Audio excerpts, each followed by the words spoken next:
श्री शिवाय नमस्तुभ्यम, हर हर महादेव। इस चैनल पर हम आपको गुरुजी पंडित प्रदीप मिश्रा जी के बताए उपायों को वीडियो के माध्यम से करके बताते हैं ताकि उपाय वीडियो के माध्यम से देखकर समझने में आसानी हो। उसी श्रृंखला में जैसा कि आप सभी को पता है, इस वर्ष महाशिवरात्रि का पावन पर्व 8 मार्च 2024 को है, पर शायद बहुत कम लोगों को पता होगा कि महाशिवरात्रि के पावन पर्व के पहले एक विशेष तिथि आ रही है। यह विशेष तिथि है सोमवार की अष्टमी की, और आप सभी को पता होना चाहिए कि इस वर्ष सोमवार की जो अष्टमी है यह वर्ष की पहली सोमवार की अष्टमी है।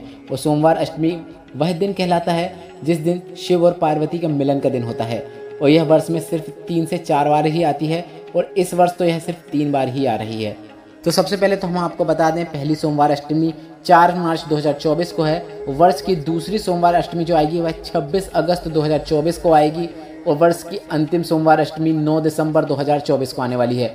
3 ही सोमवार अष्टमी है, और गुरुजी पंडित प्रदीप मिश्रा जी ने कुछ ऐसे उपाय बताए हैं जो कि सिर्फ और सिर्फ सोमवार अष्टमी के दिन ही किए जाते हैं, और यह सबसे अचूक और असरदार उपाय होते हैं। और गुरुजी ने लगभग 15 से 20 उपाय बताए हैं जो कि आप सोमवार की अष्टमी के दिन कर सकते हैं, और हम हर वीडियो में आपको 3 से 4 महा उपायों की जानकारी दे रहे हैं। हमने पहले 2 पार्ट बना चुके हैं, पार्ट 1 और पार्ट 2 में।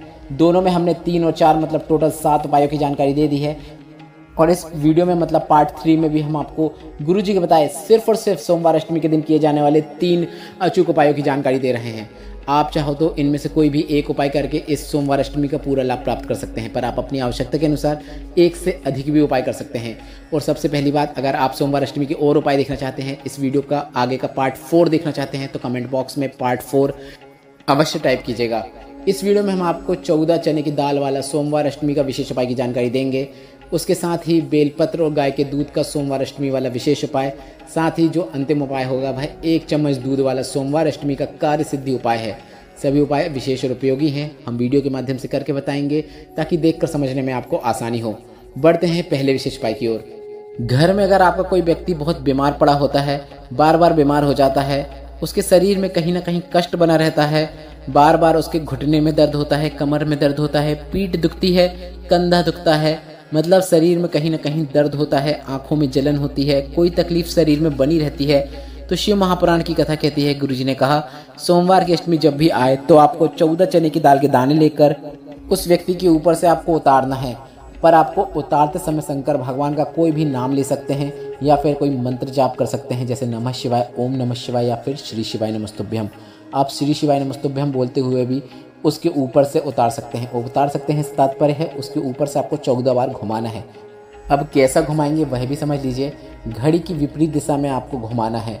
घड़ी जिस दिशा में चलती है उसकी विपरीत दिशा में जैसे घूमेगा, उस प्रकार से आपको उन चने की दाल को उसके ऊपर से श्री शिवाय नमस्तुभ्यम बोलते हुए घुमा लेना है, और उन चने की दाल को शिवालय में जाकर सोमवार अष्टमी के दिन शिवलिंग पर अर्पित कर देना है, और उस व्यक्ति के शरीर से कष्ट दूर होना शुरू हो जाता है। लाभ जरूर देखने को मिलता है। यह विशेष उपाय आप 4 मार्च वर्ष की पहली सोमवार अष्टमी के दिन कभी भी किसी भी समय कर सकते हैं। बढ़ते हैं दूसरे विशेष उपाय की ओर। छत्तीसगढ़ में पूर्ण हुई गौ पित्र शिव महापुराण कथा में गुरुजी ने एक बिल्कुल विशेष और नए उपाय की जानकारी दी थी। गौ पित्र शिव महापुराण कथा के इस उपाय को आपको गौ माता के दूध से करना है, उसी से जुड़ा हुआ यह उपाय है। गुरुजी ने कहा, अगर आपको कोई बोल दे कि तेरी किस्मत में धक्का खाना ही लिखा है, जीवन में आप कुछ भी अच्छा नहीं कर सकते, जीवन में दुखी दुख आपके जीवन में बना रहने वाला है, अगर आपको इस प्रकार से कोई कहता है या फिर कहने का प्रयास कर रहा है, या फिर आपको ऐसा लग रहा है, तो आपको गौ माता का जो दूध होता है जितना मिल सके, यदि आपको 1 चम्मच भी मिल रहा है तो भी पर्याप्त है। आपको गौ माता का दूध लेना है, वो काफ़ी सरल और आसान उपाय करना है। अब उपाय करने की शुरुआत आपको बेलपत्र की बीच वाली पत्ती से करना है। बेलपत्र की बीच वाली पत्ती के ऊपर और नीचे मतलब आगे और पीछे दोनों साइड आपको गाय का दूध लगा लेना है। बची हुई दोनों पत्तियों में आपको बेलपत्र का जो चिकना भाग होता है, तो उन दोनों पत्तियों के बेलपत्र के चिकने भाग में आपको गाय का घी लगा लेना है। इसके बाद आपको इस बेलपत्र को शिवालय में जाकर आप या तो इसे शिवलिंग पर चिपका सकते हैं, या फिर शिवलिंग के ऊपर भी अर्पित कर सकते हैं। आपने घी लगाया है तो वह शिवलिंग में आसानी से चिपक जाएगा, तो आप चिपका भी सकते हैं। यह विशेष उपाय आपको सिर्फ और सिर्फ सोमवार अष्टमी के दिन ही करना होता है। गुरुजी ने कहा, दुख नहीं आ सकता, अगर दुख आया भी तो वह आपको अनुभव नहीं होगा।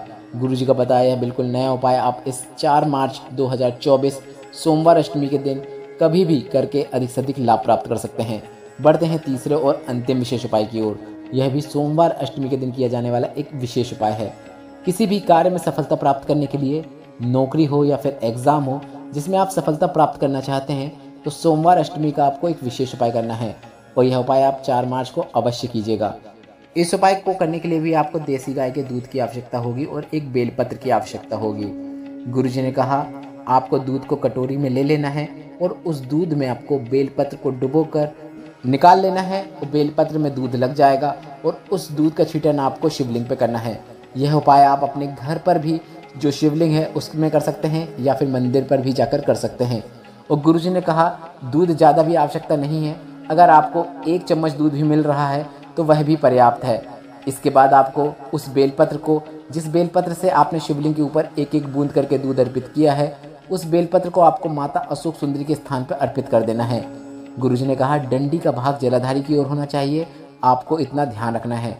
आप 1-1 बूंद करके शिवलिंग पर दूध अर्पित नहीं कर पा रहे हैं, बहुत समय लग रहा है, तो आप ऐसा भी कर सकते हैं, बेलपत्र को शिवलिंग के ऊपर रखिए और इसके बाद उस बेलपत्र में आप जो दूध है आपका उसको उस बेलपत्र के ऊपर डालते जाइए। ऐसा करते हुए वह दूध बेलपत्र से होता हुआ शिवलिंग पे अर्पित हो जाएगा। इस प्रकार से भी आप यह उपाय कर सकते हैं या फिर आप दूध के अंदर बेलपत्र को डुबोकर उसका छींटन शिवलिंग के ऊपर कर सकते हैं। उसके बाद उस बेलपत्र को आपको माता अशोक सुंदरी के स्थान पर अर्पित करना है। बेलपत्र की डंडी जलाधारी की होना चाहिए। बस इतना ही करना होता है, कार्य में सफलता मिलती है।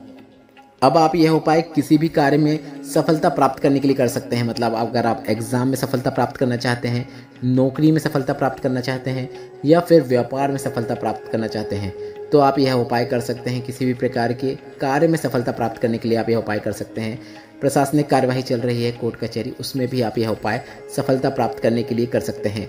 बस आपको शिव पर विश्वास रखना है, साथ ही साथ आपको अपनी तरफ से भी पूरे कर्म करना है, मेहनत करना है। और जब आप मेहनत करेंगे और भोलेनाथ पर विश्वास रख के भोलेनाथ का पूजन करेंगे तो आपको उन कार्यों में निश्चित सफलता प्राप्त होती है। अब मैं आपको बता दूं, अगर सोमवार अष्टमी का दिन है, आप ये बड़े बड़े उपाय नहीं कर पा रहे हैं, तो आपको छोटे छोटे उपाय अवश्य कीजिएगा। 2 बाती का एक दीपक प्रज्वलित करिएगा, मतलब 2 बातियों को मिलाकर 1 बाती बनाइएगा और यह दीपक आपको शिवालय में जाकर प्रज्वलित कर देना है। यह दीपक लंबी बाती का रहेगा, इस बात का आप ध्यान रखें। अगर आप यह भी नहीं कर सकते हैं तो आपको एक बेलपत्र ले लेना है, बेलपत्र में पीला चंदन लगा लेना है, 1 अक्षत रख देना है और इसके बाद इस बेलपत्र को आपको श्री शिवाय नमस्तुभ्यं बोलते हुए शिवलिंग पे अर्पित कर देना है। यह काफ़ी छोटे छोटे और सरल सोमवार अष्टमी के उपाय हैं जिसको आप करके अपनी किसी भी प्रकार की कामना को पूरी करवा सकते हैं। इस वीडियो में बताए गए उपायों से संबंधित अगर अभी भी आपके मन में कोई प्रश्न है तो वे प्रश्न आप कमेंट बॉक्स के जरिए पूछ सकते हैं। और अगर आप पार्ट 4 देखना चाहते हैं तो कमेंट बॉक्स में पार्ट 4 जरूर टाइप कीजिएगा।